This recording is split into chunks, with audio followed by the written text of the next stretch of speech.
लोग उल्टियां कर रहे थे, खांस रहे थे। मैंने लोगों को दम तोड़ते देखा। भागते भागते वो गिर रहे थे और मर रहे थे। इसी दौरान वहाँ फैक्ट्री में गैस को न्यूट्रलाइज या जला देने वाले सेफ्टी सिस्टम्स अब भी काम नहीं कर रहे थे। साथ ही फैक्ट्री को सभी हादसों से बचाने वाला अंतिम कवच भी नाकाम हो रहा था। निकलने वाली गैस को डिसॉल्व करने के लिए वर्कर्स ने वाटर होसेस हाथ में ले लिए, मगर उनके वाटर जेट्स इतने पावरफुल नहीं थे कि चिमनी से निकलने वाली गैस तक पानी पहुंचा पाए। आधे घंटे बाद भी उस टॉक्सिक गैस का बहाव कम होता नजर नहीं आ रहा था।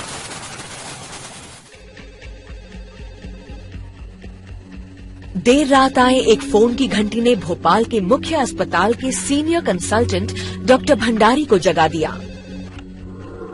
हेलो। ओह नो, आप शांत हो जाइए। आप उनकी आंखें धुलवाइए और आई ड्रॉप्स डालिए। मुझे हॉस्पिटल से फोन आया और बताया गया कि फैक्ट्री से कोई गैस लीक हो रही है जो शायद अमोनिया हो सकती है। आंखों की तकलीफ के लिए कई मरीज यहाँ आए थे, तो मैंने सभी को आई ड्रॉप्स डालने को कहा। उसने फिर कहा कि यहाँ मरीजों की संख्या बढ़ती जा रही है, मेरे लिए मैनेज करना मुश्किल है, आप आ जाइए। अच्छा ठीक है, मैं फौरन आता हूँ। चौंकाने वाले इस कॉल के बाद डॉक्टर भंडारी ने बाहर जाकर चेक किया कि कहीं गैस के कुछ लक्षण तो नहीं।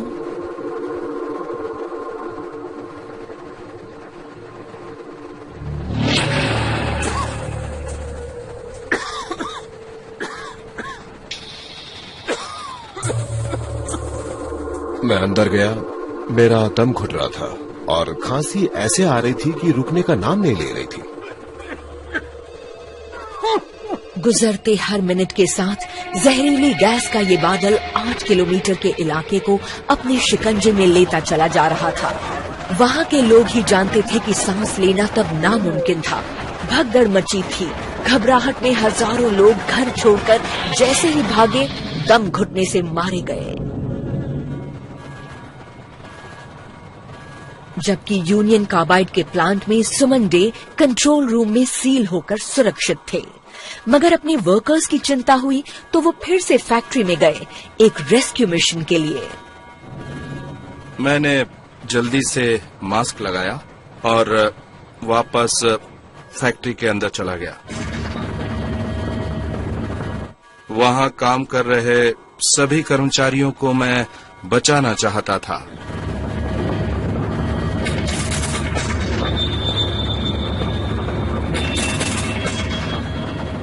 मैं इतना डर गया था, घबरा गया था कि मुझे लगा अब जल्दी ही मैं भी मर जाऊंगा।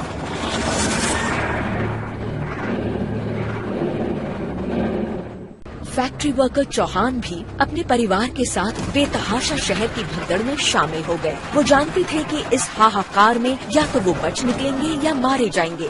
तभी मुझे एक खाली कार दिखी। जल्दी चलो, जल्दी चलो, चलो। चौहान ने ड्राइवर को मदद के लिए मना ही लिया।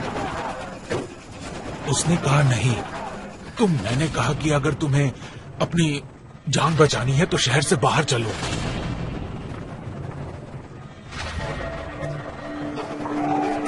खांसी के जोरदार अटैक से संभलने के बाद डॉक्टर भंडारी हॉस्पिटल के लिए निकल गए। जैसे ही मैं हॉस्पिटल पहुंचा तो देखा कि बहुत सारे लोग अपने इलाज के लिए इंतजार कर रहे हैं।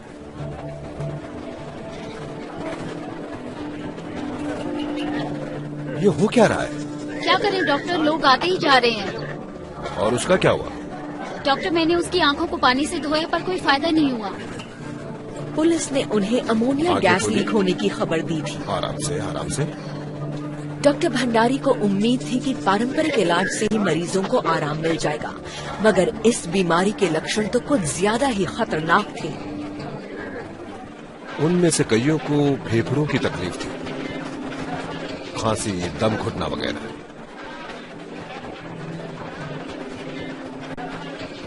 इलाज की हर कोशिश नाकाम हो रही थी। हमें पता ही नहीं था कि क्या करना है। बीमारी के लक्षण बिल्कुल अजीब से थे। दम घुटने से हजारों मर रहे थे। भोपाल वासी हॉस्पिटल की तरफ उमड़ रहे थे और डॉक्टर भंडारी के पास उन्हें बचाने का कोई रास्ता नहीं था। वो जान चुके थे कि ये गैस अमोनिया नहीं है। आप समझ नहीं रहे हैं। देखिए, मेरे क्लिनिक के बाहर सैकड़ों लोग खड़े हैं। देखिए आप। यूनियन कार्बाइड ने पहले कहा कि ये गैस अमोनिया है, फिर कहा कि नहीं ये तो फोस्जीन है। क्या कहा आपने? कौन सी गैस है ये?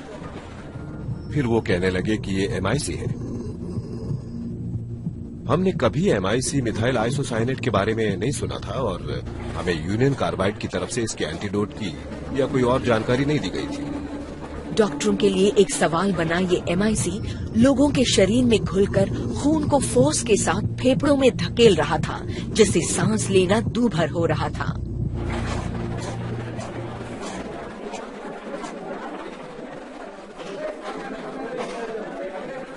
बहुत से लोगों ने तो उसी वक्त दम तोड़ दिया, खास तौर पर उन लोगों ने जो दौड़े और गैस को इनहेल किया। इससे फौरन ही उनके फेफड़े सूज गए और लोग बचने की कोशिश में मारे जा रहे थे। 3 बजे के बाद तो डेड बॉडीज की कतारें बिछने लगी थी।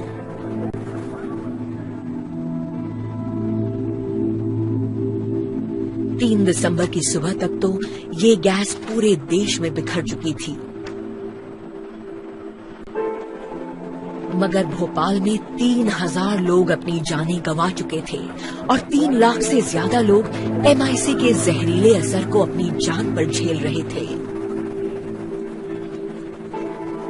सुमन डे और दूसरे प्लांट वर्कर्स ने किसी तरह रात भर अपनी जान बचाई और सुबह पूरे शहर की तबाही का मंजर अपनी आंखों से पहली बार देखा। मैंने देखा भैंसों की, गायों की लाशें गलियों में यहां वहां पड़ी थी। सबसे गहरा असर तो बुजुर्गों और बच्चों पर ही हुआ था, क्योंकि यही जमीन पर बैठे या लेटे होते हैं और ये जहरीला बादल भी जमीन से जुड़कर ही तो गुजरा था।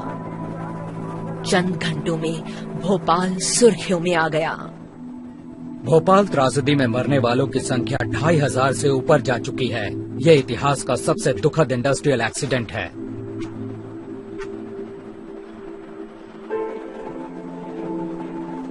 यूनियन कार्बाइड साइट के सामने के इस हिस्से में करीब 10,000 लोग रहते थे, मगर आज सुबह से यहां मौत का सन्नाटा है।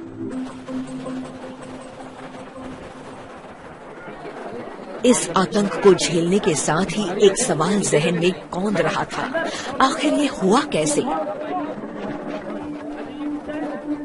इस त्रासदी के एक दिन बाद भारत सरकार ने केमिस्ट डॉक्टर त्यागराजन को भेजा प्लांट को सुरक्षित बनाने के लिए।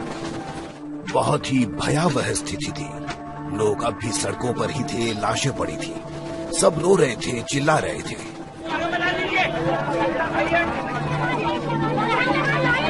भोपाल प्लांट में 7 बनता था और कंपनी के अधिकारियों ने त्यागराजन को बताया कि इसके लिए जरूरी MIC को लिक्विड फॉर्म में बड़ी ही सावधानी के साथ टैंकों में भरकर जमीन में दबा कर रखा जाता था, मगर वर्कर्स का कहना था कि E610 75% भरा था, जबकि कॉर्पोरेशन सिर्फ 50% भरने की ही रिकमेंडेशन करता है।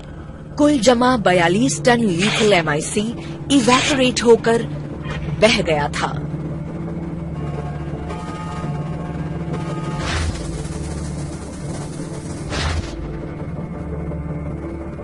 इसके बाद त्यागराजन ने एक और चौंकाने वाली डिस्कवरी की। उन लोगों से की गई दूसरी पूछताछ का सवाल था कि क्या अब भी कहीं कुछ और MIC मौजूद है। यही वो वक्त था जब हमें दहला देने वाली इंफॉर्मेशन मिली। हाँ, 611 में MIC मौजूद है। कितनी है? करीब 30-35 टन होगी। ओह माय गॉड, इतनी ही गैस ने तो कल तबाही मचाई थी। बंकर में दबे 3 टैंकों में से एक था E610। इस फैक्ट्री की स्टोरेज कैपेसिटी काफी ज्यादा है, मगर यूनियन कार्बाइड की दूसरी फैक्ट्रीज की अपेक्षा यहाँ रोज बहुत कम कुछ टन ही 7 बनाया जाता है, इसलिए हफ्ते के आखिर तक काफी MIC बचा रह जाता है। बैकअप के लिए एक टैंक खाली ही रखना चाहिए, मगर भोपाल के वर्कर्स ने बताया कि तीनों टैंक खतरनाक केमिकल से भरे रहते थे। सिर्फ E610 ही बर्स्ट हुआ था, मगर इस बात की कोई गारंटी नहीं थी कि बाकी दो नहीं फटेंगे। त्यागराजन को फौरन उन्हें सुरक्षित करना था। भोपाल त्रासदी की खबर फैली तो यूनियन कार्बाइड के CEO वॉरेन एंडरसन स्थिति का जायजा लेने के लिए अमेरिका से यहाँ पहुँचे। जैसे ही पुलिस को पता चला कि एंडरसन ही इस प्लांट के लिए जिम्मेदार हैं, तो उन्हें गिरफ्तार कर लिया गया। देखिए, मैं यहाँ आपकी मदद के लिए आया हूँ। उम्मीद है आप मेरी वाइफ को ये संदेश दे देंगे कि मैं जिंदा हूँ। Hi mom. मगर राजकुमार केसवानी जैसे लोकल जर्नलिस्ट का कहना था कि ये पुलिस एक्शन सिर्फ एक दिखावा है। एयरपोर्ट पर ही ये इन्फॉर्मेशन दे दी गई थी कि वो अंडर अरेस्ट हैं, मगर उन्हें लॉकअप में नहीं रखा गया। उन्हें तो यूनियन कार्बाइड के गेस्ट हाउस में ले जाया गया, जो उन दिनों भोपाल की सबसे खूबसूरत जगहों में से एक थी। कुछ ही घंटों बाद एंडरसन को जमानत पर छोड़ दिया गया और वो तुरंत अपने देश लौट गया।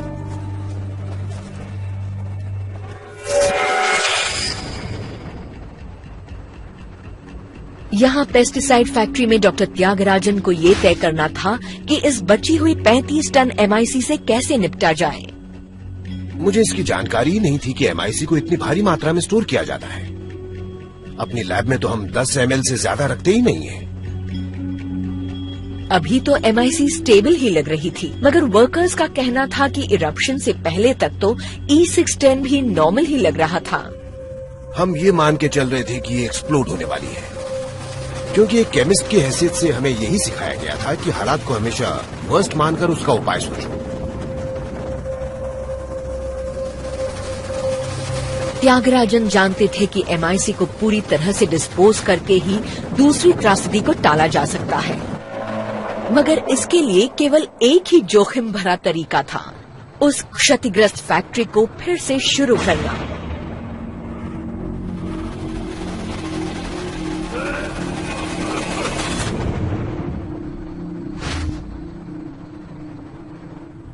हम कार्बरिल बनाने वाले वर्कर्स को साथ लेकर फिर से वही कार्बरिल बनाएंगे जो यहाँ बनाई जाती थी।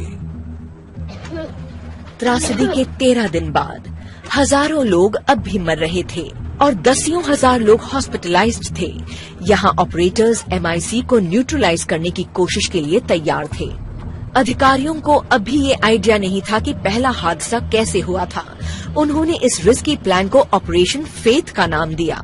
विश्वास के भरोसे ही हमने ये किया, क्योंकि हम ये तो जानते थे कि हम सक्षम हैं, मगर दूसरे टैंकों के मटेरियल की क्वालिटी के बारे में कुछ भी नहीं जानते थे हम। इसलिए हमने कहा हम में यकीन रखिए। मगर भोपाल के लोगों के लिए इस लीथल डिजास्टर के बाद इतनी जल्दी फैक्ट्री को स्टार्ट करना एक खतरनाक कदम था। लोगों ने सोचा कि अगर फैक्ट्री फिर से शुरू हो गई तो वो गैस जिसने हजारों लोगों की जान ली है, कहीं फिर से लीक हो गई तो असल में लोगों का भरोसा ही टूट चुका था। उस ऑपरेशन के दौरान भी हम वर्स्ट सिचुएशन के हिसाब से ही तैयारी कर रहे थे। जहाँ तक उसके एक्सप्लोड होने की बात थी, हमने हेलीकॉप्टरों में पानी का इंतजाम किया था। हमने पूरे के पूरे प्लांट को गीले कैनवस से ढक दिया था। हर एक पल कीमती था, क्योंकि भोपाल त्रासदी 2 की पूरी आशंका थी। सुरक्षा के इंतजामात के साथ ऑपरेटर्स ने प्लांट रीस्टार्ट कर दिया।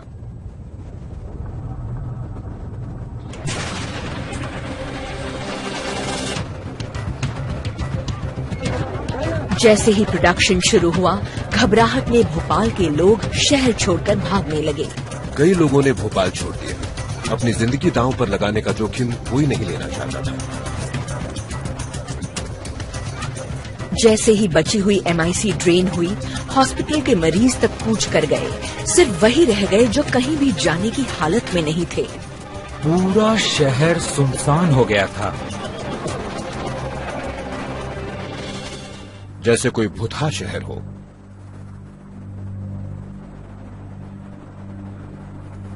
बची हुई MIC को 7 पेस्टिसाइड में बदलने में 7 दर्दनाक दिन लगे। दूसरी त्रासदी नहीं हुई। हम खुश थे कि हम इसे अंजाम दे पाए।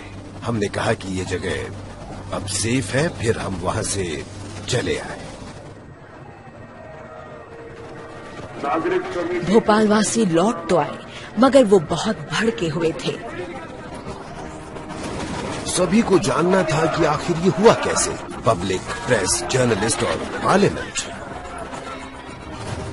और इसीलिए अब हमें जांच पड़ताल करनी थी और उस भयानक त्रासदी के मुख्य कारण का सुराग ढूंढना था। अब उस खतरनाक हादसे पर एक पैनी निगाह से ये इन्वेस्टिगेट करना था कि आखिर ये हादसा कौन सी चूक के कारण हुआ। भोपाल में उस खतरनाक रात को हुई गड़बड़ी का सटीक सुराग हमें ढूंढना है। डॉक्टर त्यागराजन ये जानते थे कि 42 टन खतरनाक MIC अंडरग्राउंड टैंक में लिक्विड फॉर्म में सुरक्षित रखी थी। वही MIC जहरीली गैस बनकर निकली और वातावरण में घुलकर उसने हजारों लोगों की जानें ले ली। मगर ये निकली कैसे, ये जानना बाकी था। टैंक का वो एरिया बहुत ही ज्यादा खुली जगह पर था। वो सीधे उस स्टोरेज बंकर की तरफ गए जहां टैंक की कंक्रीट केसिंग में बड़े बड़े क्रैक्स थे। टैंक अपनी जगह से हिल चुका था। उस वायलेंट केमिकल का ये एक ड्रामेटिक एविडेंस था जो साफ नजर आ रहा था। इन्वेस्टिगेटर्स ने खुदाई करके टैंक E610 को जांचा कि आखिर उसमें से गैस कैसे निकली। भारी प्रेशर के इतने बड़े सबूत के बावजूद टैंक तो कहीं से भी नहीं फटा था। त्यागराजन की टीम ने डिस्कवर किया कि इमरजेंसी प्रेशर रिलीज करने वाला वाल्व फटा हुआ है। इमरजेंसी वेंटिंग सिस्टम के जरिए ही गैस निकली थी और फिर बाहर आकर वातावरण में घुल गई।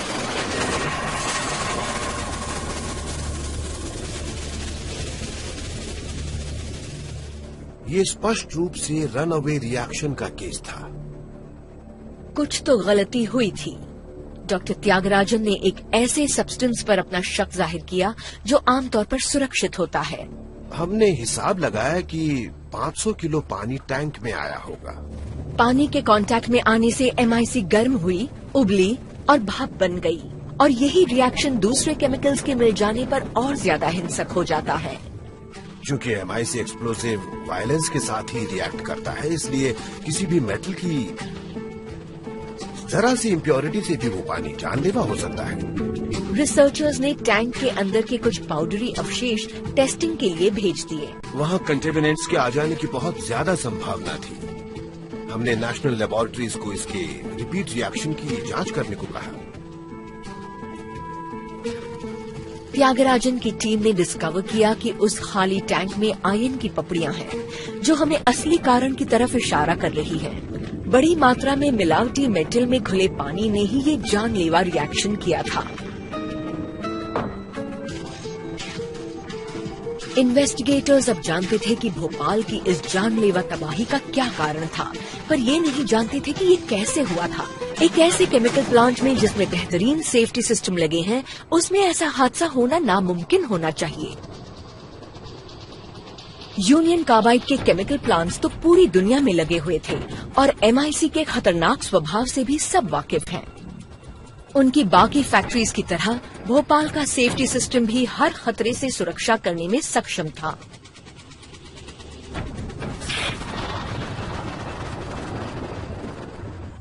हम सब यहाँ इस पर चर्चा करेंगे कि भारत के एक शहर भोपाल में क्या हुआ था।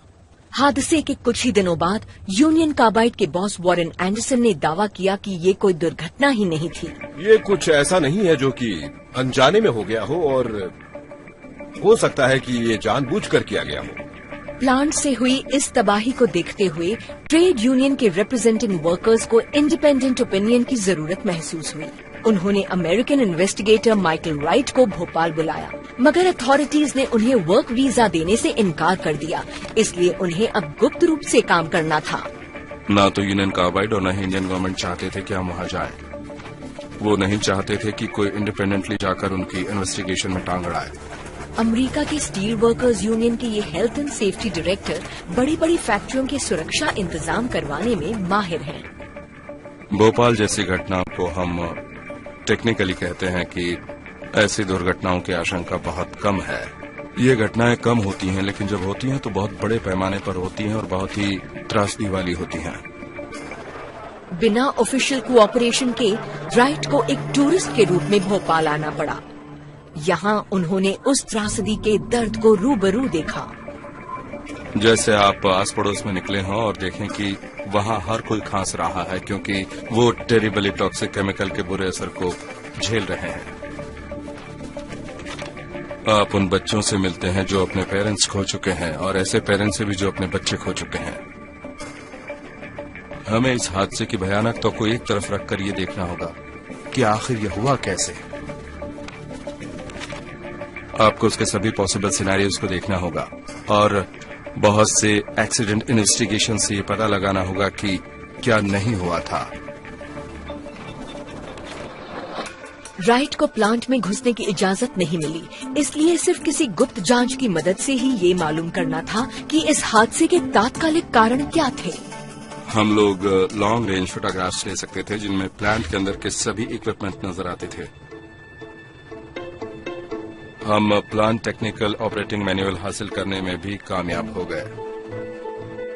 हमने वर्कर्स से भी बातें की। हमने उन सब से भी बात की जो उस रात ड्यूटी पर थे।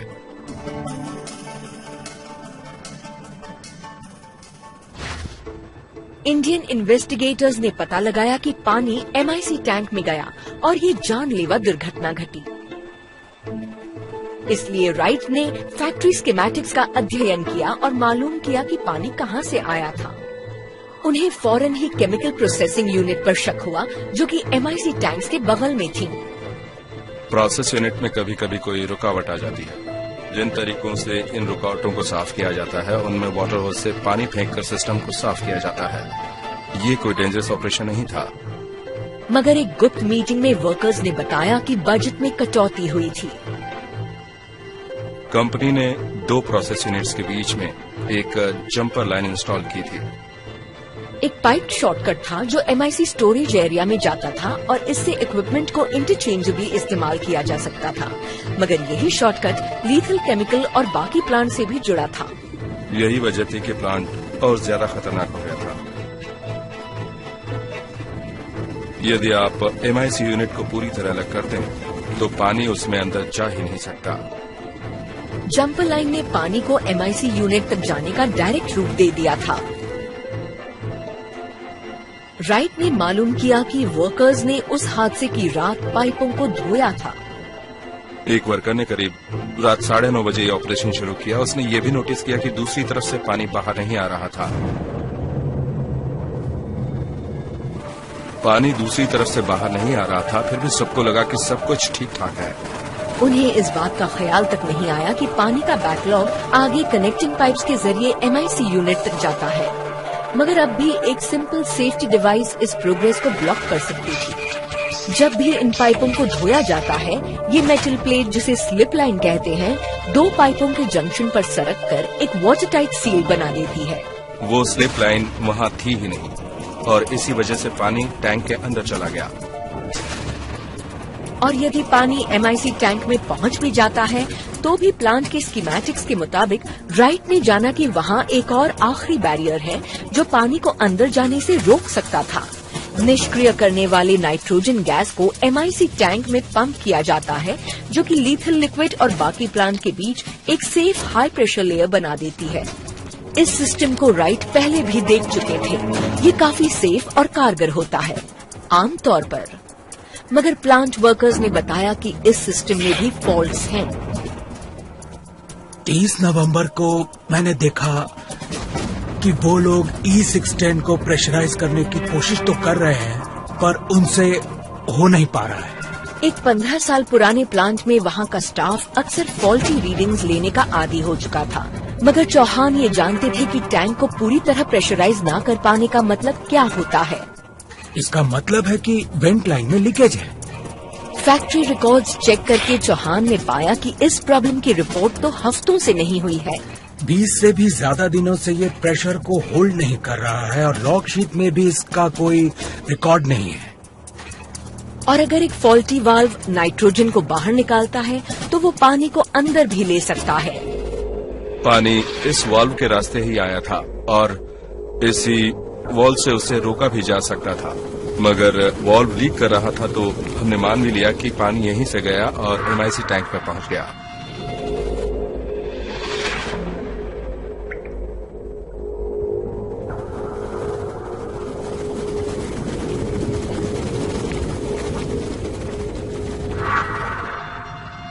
राइट को लगा कि यूनियन कार्बाइड का दावा सही हो सकता है। ये साजिश का मामला हो सकता था। हो सकता है किसी ने नाइट्रोजन वाल्व को डैमेज कर दिया हो और स्लिप लाइन को भी जानबूझकर हटा दिया हो, या फिर आयन जिसकी वजह से ये रिएक्शन हुआ वो पाइप का ही जंग हो सकता है वो समझ ही नहीं पाया कि दुर्घटना इसी वजह से हुई थी। यूनियन कार्बाइड का दावा है कि किसी जानकार वर्कर ने ही जानबूझकर पानी को MIC टैंक तक पहुंचाया है। हम तो बस इस फर्क को समझने की कोशिश कर रहे हैं कि ये गलती अनजाने में हुई है या फिर जानबूझ के की गई है। मगर राइट अभी किसी भी निर्णय पर पहुंचने को तैयार नहीं है। इस कातिलाना हादसे के अभी और भी राज खुलने बाकी हैं। भोपाल की असली कहानी का मर्म इस बात में कम है कि टैंक में पानी कैसे गया, बल्कि इस बात में ज्यादा है कि उस रात उन सिस्टम्स को ऑपरेट क्यों नहीं किया गया जिनसे लोगों को बचाया जा सकता था। पहला सेफगार्ड था वेंट गैस स्क्रबर। यदि कोई भी डेंजरस गैस लीक होती है तो वो चैनल होकर एक बड़े से बॉटल शेप्ड टैंक में जमा हो जाती है और फिर कॉस्टिक सोडा को एक कॉलम द्वारा भेजकर उसे निष्क्रिय कर दिया जाता है। जब राइट वहां के वर्कर्स से मिले तो एक चौंकाने वाला तथ्य सामने आया। मुझे वर्कर्स ने बताया कि यहाँ एक भी ऐसा सिस्टम नहीं है जो ठीक से काम करता हो। वेंट गैस स्क्रबर 3 मुख्य क्रिटिकल लाइंस का पहला इंस्ट्रूमेंट जो निष्क्रिय था। राइट ने गौर किया कि MIC बहुत ही ज्वलनशील होती है और एक फ्लेयर टार इसीलिए बनाया जाता है कि वो किसी भी तरह की MIC गैस को जला देता है जो कि न्यूट्रलाइज नहीं हो पाई हो, पर उन्होंने पाया कि वो भी काम नहीं कर रहा है। उन्होंने एक कोरोडेड पाइप का टुकड़ा कभी निकाल लिया होगा जो करीब 4 फुट का सेक्शन था और उसे फिर कभी वापस नहीं लगाया गया। यदि वो काम कर रहा होता तो वो सारे गैस रिलीज को पूरी तरह एलिमिनेट कर देता। 2 सिस्टम्स डाउन हो जाने के बाद अब एक आखिरी मैकेनिज्म बचा था जो भोपाल के लोगों को MIC गैस से सुरक्षा दे सकता था। इमरजेंसी के लिए चारों तरफ वाटर होसेस बिछाए गए हैं और वर्कर्स को ऐसी स्थिति के लिए ट्रेन किया गया है कि वो चिमनी से निकलने वाली बची हुई गैस पर इनसे पानी की बौछार करें। MIC पानी में डिसॉल्व हो जाती है, इसलिए गैस को यहीं जमीन पर गिर जाना चाहिए था। चश्मदीद गवाहों से जो सुना उस पर राइट को यकीन ही नहीं हुआ। वाटर स्प्रे सिस्टम की प्रॉब्लम ये थी कि वो साइज में छोटे थे। उनका वाटर स्प्रे गैस रिलीज तक पहुंच ही नहीं पाता था। सुरक्षा प्रणाली के नाकाम होने और MIC रिएक्शन को बढ़ाने का जिम्मेदार सिर्फ पानी ही नहीं था, बल्कि 3 फंडामेंटल सेफ्टी सिस्टम्स थे जो निकली हुई गैस से मुकाबला करते। उन्होंने या तो काम नहीं किया या फिर वो वर्किंग कंडीशन में नहीं थे। इस हद तक की लापरवाही के बारे में सोचकर ही राइट दंग रह गए। उन्होंने प्लांट के मैनेजमेंट और कंपनी की कॉर्पोरेट डीलिंग करने वालों से पूछताछ शुरू की। प्लांट से उन्हें नुकसान हो रहा था। कई साल पहले उन्होंने एक एक्सपेंशन किया था, मगर वो मार्केट को ठीक से समझ नहीं पाए थे। जितने की उम्मीद थी उतने पेस्टिसाइड्स वो बेच नहीं पाए। ऐसे में हमेशा पेरेंट कॉर्पोरेशन का दबाव बना रहता है कि खर्चों में कमी की जाए। वर्कर्स ने राइट को बताया कि तभी से सेफ्टी को नजरअंदाज किया जाने लगा। नतीजतन कभी छोटे मोटे लीकेज होते तो कभी खतरनाक। 1981 से 1984 के बीच वहां कम से कम 5 केमिकल एक्सीडेंट्स हो चुके थे। 81 के दिसंबर में एक लीकेज हुआ था जिसमें 3 वर्कर्स जख्मी हो गए थे। बाद में उनमें से एक मारा गया था। मतलब उन्हें कई बार वार्निंग मिल चुकी थी जिसे नजरअंदाज किया गया।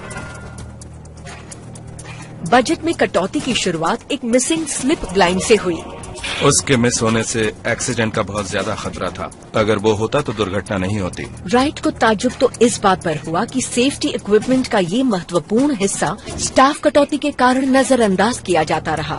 एक मेंटेनेंस सुपरवाइजर जिसकी जिम्मेदारी थी उसे निकाल दिया गया।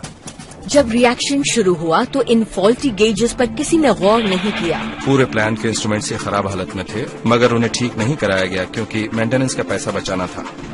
वेंट गैस स्क्रबर काम नहीं कर रहा था।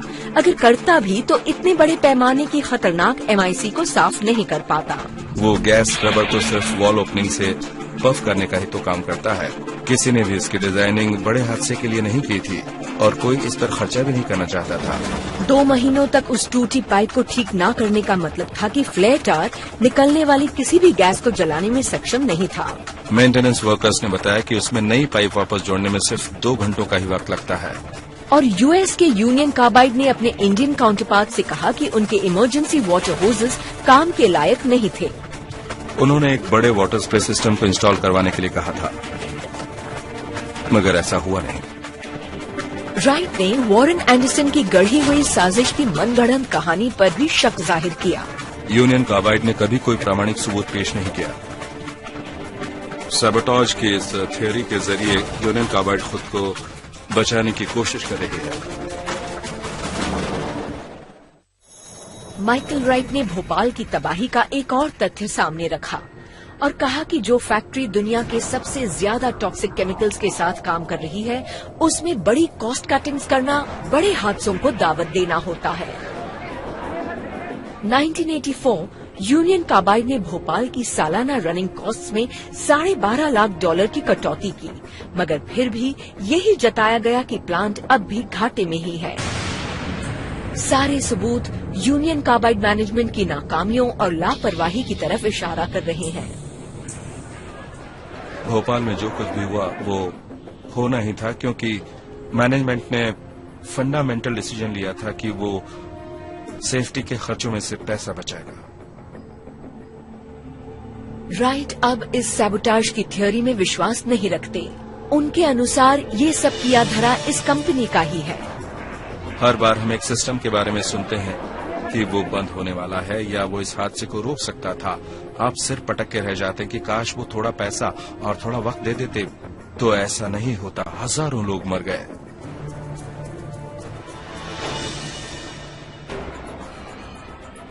इन्वेस्टिगेशन अब पूरी हो चुकी है। हम फिर से उन दुर्घटनाओं को, उन गलतियों को एक सटीक क्रम में देख सकते हैं जो भोपाल फैक्ट्री में बिखरी थी, जिन्होंने दिसंबर 1984 की उस भयावह रात 3000 लोगों को मौत की नींद सुला दिया।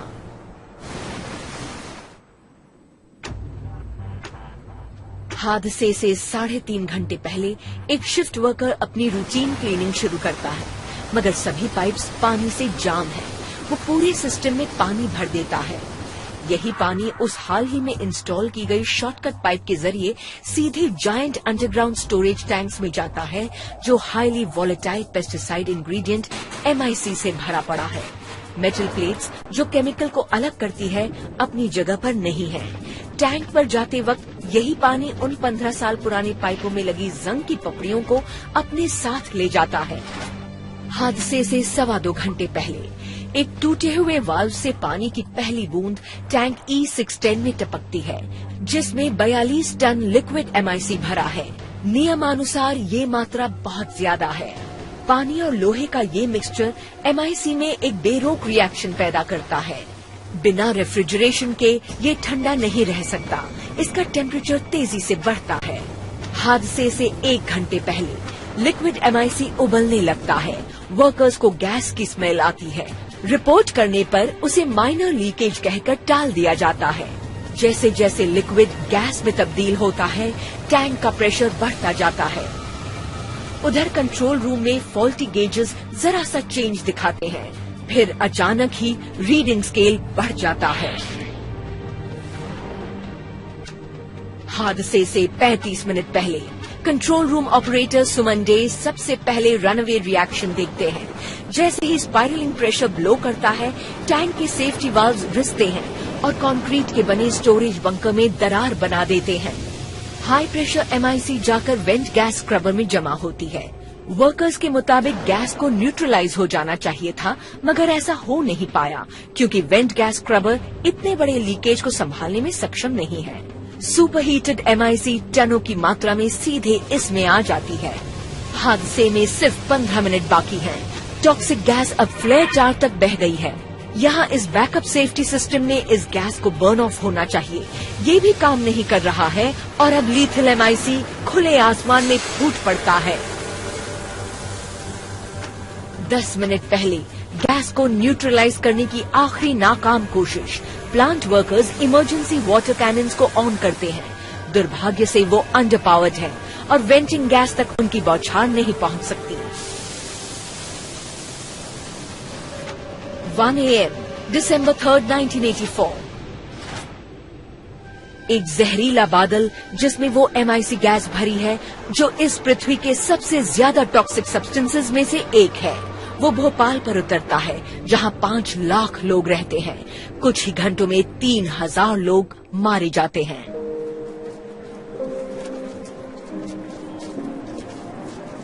इंडियन गवर्नमेंट के मुताबिक इस हादसे के सीधे असर के बाद 15,000 लोग मारे गए।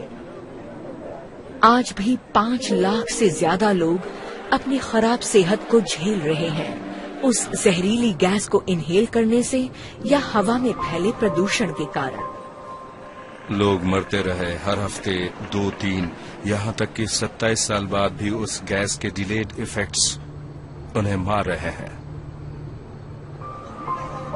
उस डिजास्टर के बाद यूनियन कार्बाइड ने वो प्लांट बंद कर दिया। ये खंडहर आज भी खड़ा है, एक ऐसा दैत्य बनकर जिसकी विकरालता भोपाल शहर पर हमेशा बनी रहेगी। इस फैक्ट्री की कभी सफाई नहीं हुई। यहाँ के ग्राउंड वाटर की जांच बताती है कि उसमें अब भी क्रॉनिक टॉक्सिसिटी के लक्षण मौजूद हैं। डिजास्टर के 5 साल बाद यूनियन कार्बाइड अमेरिका कॉम्पनसेशन में $470 मिलियन देने के लिए मान गई, हर विक्टिम के लिए सिर्फ करीब $600। डील के एक हिस्से में कॉर्पोरेशन ने फ्यूचर क्रिमिनल चार्जेस से छूट मांगी है।